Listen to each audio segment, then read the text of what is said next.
이 얘기는 꼭 해야 되겠다. 특히 색소폰을 처음 배우는 분들한테 이 프로들이 이런 것 같아요. 이 정도는 뭐 알 필요가 있을까? 뭐 이건 알고 기본적으로 알고 있지 않을까 하는 이렇게 생각을 해서 놓치는 부분들을.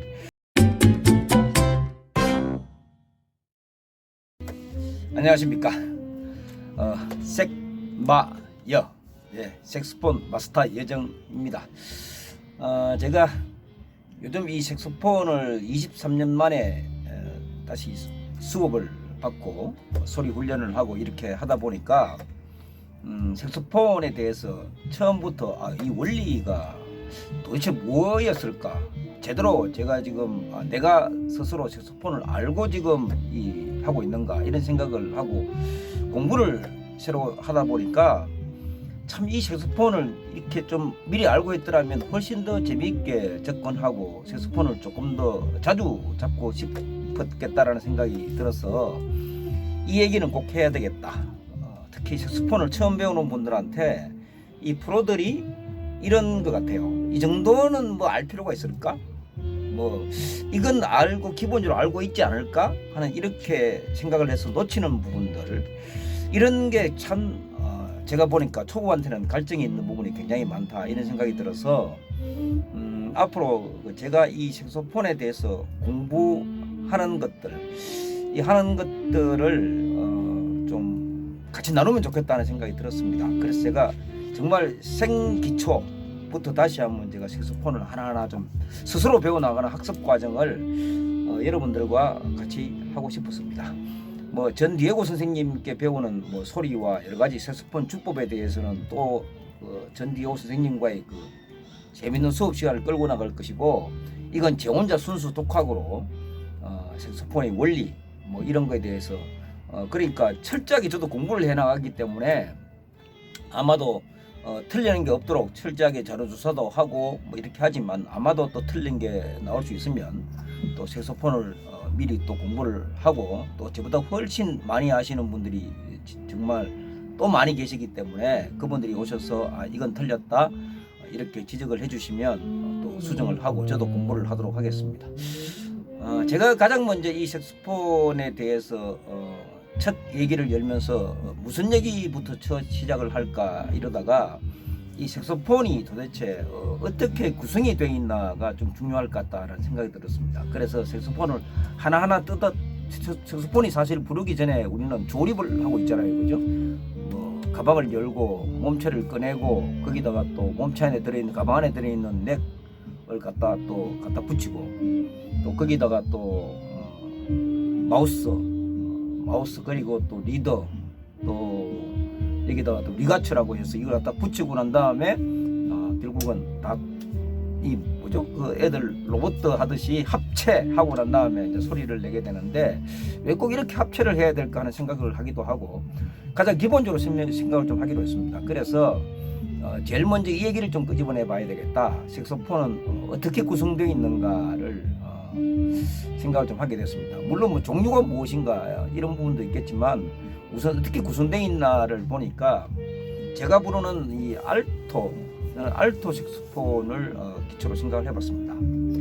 그래서 보니까 색소폰이 모두 다 6개로 구성이 되어 있구나. 6개. 하나, 둘, 셋, 넷, 다섯, 여섯. 왜 그럴까요? 제가 분명히 5개를 얘기했는데 제가 왜 6개라고 얘기했을까?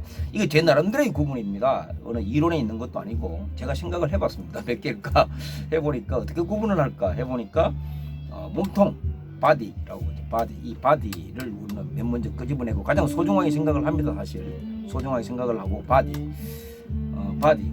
우리가 색소폰을 구입을 하게 되면 이 바디와 이 넥을 주죠. 넥을 주고 또 번들해서 따라 붙는 걸로 해서 뭐 마우스피스도 주고 이렇게 하는데, 가장 중요한 것은 넥과 이 본체를 줍니다. 그러면 2개가 오는데 저는 이걸 3개로 분리했습니다. 왜냐하면 하나는 보니까 이 붙인 게 하나 바로 벨이라는 부분입니다. 이 벨이라는 부분이 있기 때문에 이 벨을 하나를 떼고 그리고 이 바디 몸통, 그리고 넥. 또 우리가 떨어진 게 뭐 있을까요? 떨어진 게 이 마우스피스라고 하죠. 마우스피스. 그리고 리더라고 하는 것. 갈대나무라고 그러죠. 갈대나무. 이 리드라고 하는 것, 그리고 또 리가초라고 해서 이를 묶는 것, 이렇게 해서 모두 6개로 구성이 되는데, 이 6개가 도대체 어떤 역할을 할까 이렇게 생각해 보니까 무엇이 중요할까, 6개 중에서 무엇이 중요할까 하고 생각을 해보니, 저는 제가 오디오 조립을 또 취미가 있어가지고 오디오 조립을 할 때 그 조립을 하는 오디오 장인이 얘기하신 게 생각이 납니다. 우리가 오디오에서 어떻게 중요합니까 하니까 가장 중요한 것은 소리를 내는 음원부터 시작을 한다. 음원이 가장 중요하다. 이렇게 해서 보면 뭐냐 하면 소리를 내는 곳에서 가까울수록 굉장히 중요하다, 이런 얘기를 제가 들었습니다. 그래서 이 색소폰 연주에 있어서 무엇이 가장 중요할까를 보니까 결국 이 소리를 내는 가장 첫 시작이 바로 마우스피스였다 해서 마우스피스가 굉장히 중요하다.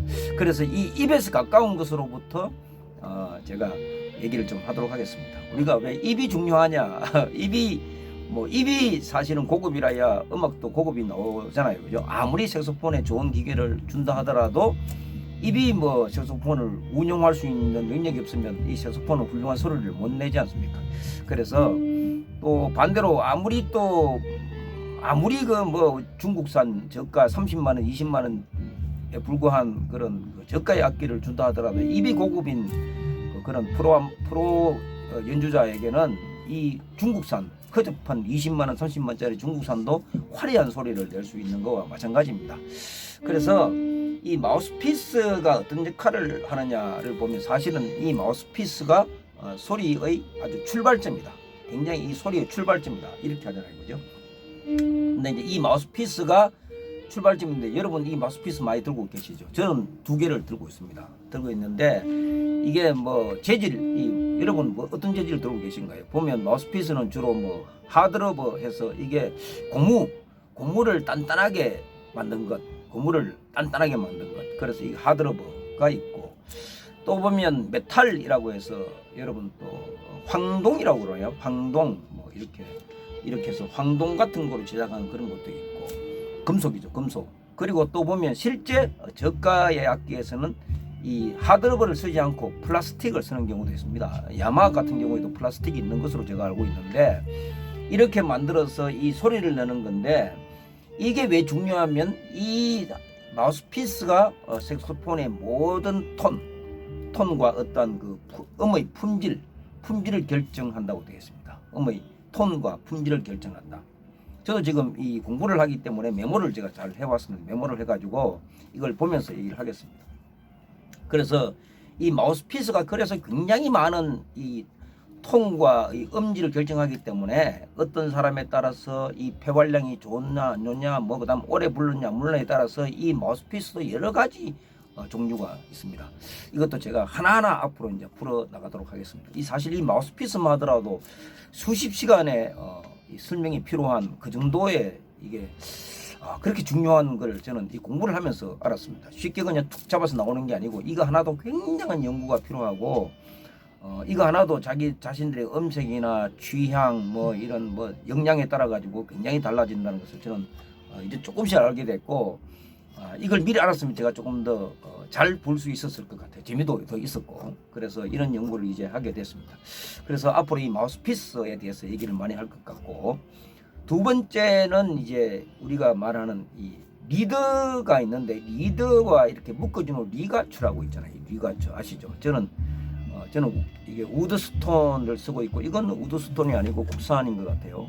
2가지를 쓰고 있는데, 이거는 잘 쳐봐야 비트만인가? 하여튼 잘 유명한 브랜드는 아닌 것 같습니다. 국산을 쓰고 있는데, 그래서 이것을 우리가 왜 리과초라고 하느냐 하면, 리과초라는 뜻이 혹시 영어 사전을 찾아보셨습니까? 리과초는 영어 사전을 보면 아주 간단한 보통 명사입니다. 보통 명사. 그게 뭐냐 하면 어떤 이걸 묶는 끈 이거를 전부 다 건 이런 걸 전부 다 리가초라고 하는데, 사실 묶는 것이다 이런 겁니다. 그래서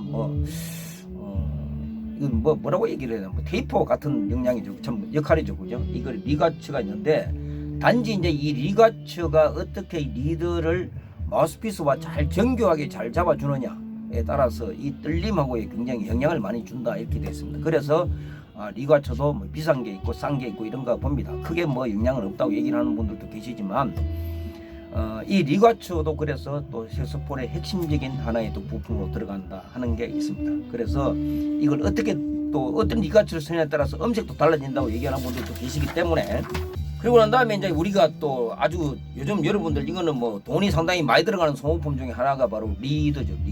리드가 영어로 하면 REED입니다. REED. 저는 LEED로 생각도 한 적도 있었는데, 이 리드는 또 이것도 보통 명사입니다. 보통 명사.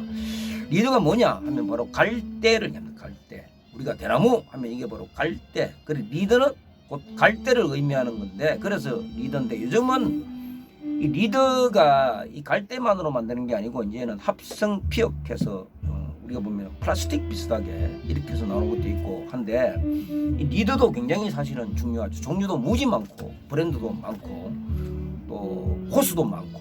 그래서 이 리드는 바로 왜 중요하냐 하면 이 리드가 뜰림으로써 다다다다닥 붙고 뜰림으로써 소리를 만들어내는 거기 때문에 이 리드가 바로 소리를 만들어내는 진동체다. 진동체. 이 진동체. 그래서 우리가 이 리드가 얇으냐 두꺼우냐 뭐 이런 여러 가지를 가지고 호수를 정하면서, 뭐 얇은 리드는 소리의 음색을 굉장히 내기가 쉽지만 뭐 여러 가지 소리가 좀 가볍다. 그리고 두꺼우면 소리 내기가 어렵지만 또 더 이렇게 그 많은 그 다양한 소리를 낼 수 있다. 풍부한 소리를 낼 수 있다. 하지만 힘이 굉장히 들어간다. 그래서 뭐 고참들은 고수들은 뭐 두꺼운 리드를 쓰고, 하수들 곧 입문하는 사람들은 뭐 얇은 걸 쓴다. 이게 일반론적이죠. 그래서 그런 부분이 있다 하는 부분이 바로 리더가 되겠습니다. 그 다음에 이제 이게 우리가 넥이라고 하죠. 넥. 이게 바로 넥. 여기서 여기까지가 넥입니다. 넥. 넥은 따로 뗄 수 있잖아요. 넥인데 이 넥이 도대체 뭐 하는 거냐? 이래 보면 넥이 보면 각 우리가 보면 소프라노가 있고 또 저같이 알토 또 뭐 테너 뭐 바리톤 이렇게 보면 넥의 모양이 다 다릅니다. 소프라노 같은 경우에 넥이 뭐 그 일자형이죠. 요새는 뭐 곡관 소프라노도 있긴 합니다. 이렇게 짧게 해서 곡관도 있긴 한데 그건 또 새로 직관이 힘들다 해서 나온 것이고 좀 작고, 그리고 알토는 이렇게 기역자 이렇게 돼 있잖아요. 기역자. 또 테너는 보면 약간 이 굴곡 S자 이렇게 S자 되어 있죠. 그리고 바리톤은 보면 이렇게 O자로 이거 하면 한 바퀴 휙 돕니다. 이렇게 휙 돌아서 오는 거로 되어 있는데, 또 공통적으로 이름 잘 보시면 이 넥이 짧을수록 이 소리통, 그러니까 벨의 구조가 벨이 얇거나 벨의 크기가 넓거나 해서 이 보면 넥의 크기에 따라서 벨의 크기도 상당히 비례한다는 걸 알 수 있을 겁니다. 이게 바로 뭐냐면 이 넥이 실제로 이 마우스피스를 통해서 소리를 본체로 이제 이걸 전달을 하는 매체인데, 이게 짧고 가늘수록 아주 경쾌하고 맑은 소리, 그리고 길고 두꺼울수록 이것이 소리가 좀 더 중후해 가는 그러한 것으로 만드는 건데, 그러다 보니까 좀 더 사람의 신체 크기는 이렇게 정해져 있잖아요. 뭐 신체가 여성들도 부르니까 뭐 150부터 초등학생도 부르기도 하니까 뭐 150cm부터 뭐 2m까지가 이런 연주 잘하면 이 신체가 뭐 크다고 해서 뭐 사람은 신체를 일정한데 길게 만들 수는 없잖아요. 이 관을 길게 해야만이 되는데 할 수 없으니까 이렇게 구부리고 돌리고 하는 이런 형태로 만들었다 하는 것으로 저는 이제 이해가 됐습니다. 아, 저래서 이걸 구부렸구나, 저래서 돌렸구나, 저래서 직관이구나, 저래서 밝게 나오는가 하는 걸 이제는 알게 된 거죠. 그래서 이 넥의 모양에 따라서 우리가 소리의 형태가 완전히 달라지는 결정적인 역할을 하는 것이 바로 이 넥이다 하는 부분입니다. 이 넥이 상당히 중요하죠. 그러니까 그리고 이제 바로 본체입니다. 본체. 이 본체가 뭡니까? 우리가 보면 도레미파솔라시도, 그러니까 C, D, E, F, G, A, B라는 이 음을 전부 다 여기서 결정을 합니다. 누르고 하면 다 결정을 하고 톤을 결정을 하는 거죠. 톤과 소리를 다 결정을 여기서 다 하는 거죠. 하는데 이것이 이제 우리가 바로 바디의 역할이다. 바디. 이 바디를 구성하는 굉장히 많죠. 사실 이 넥을 여러분 넥도 연결할 때 저는 뭐 공부하기 전에는 몰랐는데 어떤 것은 넥을 조이는 조임새가 한 개가 있는 넥이 있고 어떤 것은 두 개가 있는 넥이 있고 그래서 이 차이는 도대체 또 무엇일까? 그리고 이 소리가 나는 원리는 도대체 무엇일까? 이 소리 나는 원리가 이 버튼들의 역할은 다 무언가? 이런 걸 이제 하나하나 공부를 하게 되니까 상당히 좀 재미가 있습니다. 재미가 있고 그래서 여기는 각 보면 이 키를 누를 때마다 구멍을 막는 것이 다르잖아요. 그 원리 구멍이 어떻게 막히고 다 막히면 무슨 소리가 나고 하나씩 열면 무슨 소리가 나고 이런 부분이 전부 다 여기에 관련되어 있는 거더라는 부분이고 결국 소리를 결정하는 소리의 종류를 결정하는 것이 바로 본체다 이런 생각이죠. 이런 생각이고 자 그다음에 마지막으로 이제 이 부분의 마지막 부분이 뭐냐 하면 바로 이 벨이라고 합니다. 벨. 이 벨은 소위 말하는 스피커 역할을 합니다.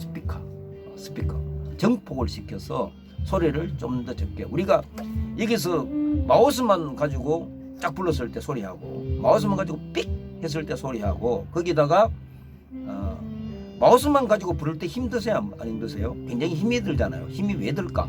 마우스만 부르면 힘이 드는데 넥을 꼽으면 그 힘이 훨씬 더 줄어들고 또 소리도 약간 더 풍성해지고 그러면 넥을 꼽았을 때 이 소리가 바로 바디로 전달이 되는구나 이런 거죠. 바디로 전달되는구나. 그리고 바디를 꼽으면 훨씬 더 중후하게 소리가 또 나오잖아요. 이것이 바로 바디를 통해서 거기에 대해서 우리가 이 바디를 통해서 도레미파솔라시도가 나오잖아요. 그런데 물론 잘하는 분들은 마우스피스만으로 도레미파솔라시도를 하는 분들도 계세요. 보니까 저도 그 연습을 한번 해볼 예정인데 여하튼 이 컨트롤 여기서 하고 그리고 여기를 꼽으면 바로 벨을 통해서 풍성한 소리가 나온다.